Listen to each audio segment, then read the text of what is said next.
TDP Janasena అధినేతలపై Sri Reddy social media వేదికగా అసభ్యకర కామెంట్లు పెట్టడంతో 2024 డిసెంబర్ నెలలో శ్రీరెడ్డిపై కేసు నమోదు చేశారు. ఈ నేపథ్యంలోనే తాజాగా శ్రీరెడ్డిని విచారించేందుకు పోలీసులు పిలిచారు. దీంతో ఆమె విజయనగరం జిల్లాలోని పూసపాటి రేగా సర్కిల్లోని అనకాపల్లి స్టేషన్కు వచ్చారు. దీంతో శ్రీరెడ్డిని పోలీసులు 6 గంటల పాటు విచారించారు.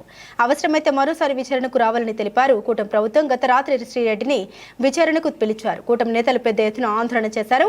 ఈ నేపథ్యంలోనే శ్రీరెడ్డిపై కేసు నమోదు చేశారు. 2024 డిసెంబర్ 13వ తేదీన కేసు నమోదైంది. విజయనగరం అనకాపల్లి 2 పోలీస్ స్టేషన్లో ఆమె విచారణకు హాజరయ్యారు.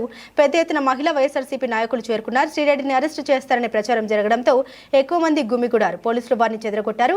ఎలాంటి అవాంఛనీయ సంఘటన చోటు చేసుకోకుండా చర్యలు తీసుకున్నారు. శ్రీరెడ్డి వ్యక్తిగత లాయర్ సమక్షంలో వివరణ ఇవ్వగా గతంలో పోసాని కృష్ణమురళి కూడా అసభ్యకరంగా టీడీపీ అధినేతల్ని అనడంతో అరెస్టు చేశారు. ఇప్పటికే రామ్ గోపాల్ వర్మను కూడా విచారణకు హాజరు కావాలని తెలిపారు. కానీ ఆయన స్పందించడం లేదు. శ్రీరెడ్డిని మాత్రం తదుపరి విచారణకు అందుబాటులో ఉండాలని తెలిపారు.